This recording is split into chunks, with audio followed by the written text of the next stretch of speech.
আসসালামু আলাইকুম। আপনার উপর শান্তি বর্ষিত হোক।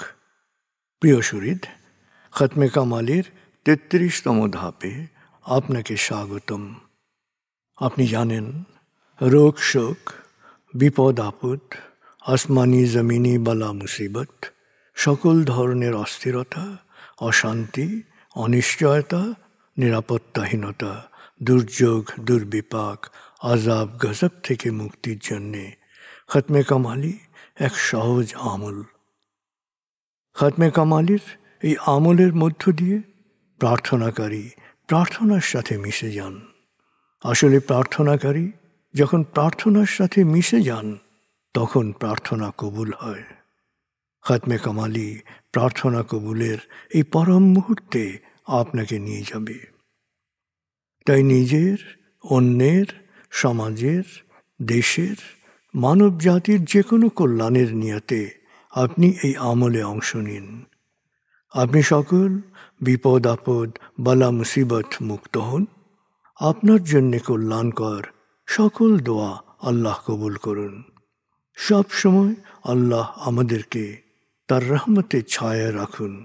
এই কামনা করে আমি শহীদ আল বুখারী মহাজাতক খতমে কামালির পুরো প্রক্রিয়ায় আপনার সাথে থাকছি।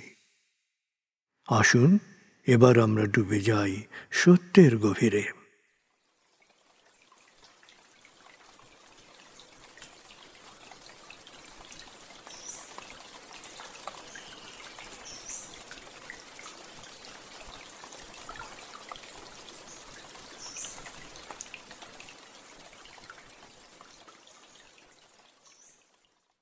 হে আল্লাহ, বিতাড়িত শয়তান থেকে আমি তোমার আশ্রয় প্রার্থনা করছি। দয়াময় মেহেরবান আল্লাহর নামে। আয়াতুল মুলক। হে আল্লাহ, সকল ক্ষমতার মালিক, তুমি যাকে ইচ্ছা ক্ষমতা দান করো, যাকে ইচ্ছা ক্ষমতাচ্যুত করো, যাকে ইচ্ছা সম্মানিত করো, যাকে ইচ্ছা অপমানিত করো। তুমি সর্বশক্তিমান, সকল কল্যাণ ও মঙ্গলের আধার। তুমি দিনকে ছোট করে বড় করো রাত, আবার রাতকে ছোট করে বড় করো দিন। তুমি প্রাণহীনে দাও প্রাণ, আর প্রাণবন্তকে করো প্রাণহীন। তুমি যাকে চাও বেহিসাব রিজিক দান করো। সূরা আলে ইমরান আয়াত ২৬-২৭। আয়াতুল কুরসি। আল্লাহ ছাড়া কোনো উপাস্য নেই। তিনি শাশ্বত, চিরঞ্জীব, বিশ্ব প্রকৃতির সর্বসত্তার ধারক। তিনি তন্দ্রা নিদ্রাহীন, সদা সজাগ, মহাকাশ ও পৃথিবীর সব কিছুর মালিক। তার সদয় অনুমতি ছাড়া তার কাছে সুপারিশ করার সাধ্য কারো নেই। দৃশ্যমান বা দৃশ্য, অতীত বা ভবিষ্যৎ, সৃষ্টির সব কিছুই তিনি জানেন। তিনি যতটুকু জানাবেন, এর বাইরে তার জ্ঞানের সীমানা সম্পর্কে ধারণা করা কারো পক্ষেই সম্ভব নয়। তার আসন, তার কর্তৃত্ব পৃথিবী ও নভমণ্ডলের সর্বত্র বিস্তৃত, আর তার সংরক্ষণে তিনি অক্লান্ত। তিনি সর্বোচ্চ, সুমহান। সূরা বাকারা আয়াত ২৫৫।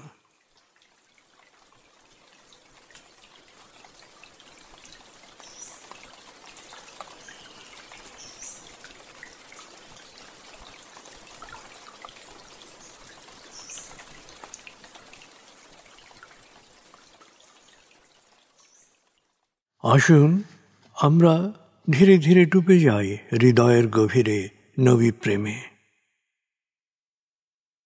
বলগল উলা বিকমালিহি, কশফত দুজা বিজমালিহি, হসনত জমিও খিসালিহি, সল্লু আলাইহি ওয়ালিহি। بلغ العلا بكماله كشف الدجى بجماله حسنت جميع خصاله صلوا عليه وآله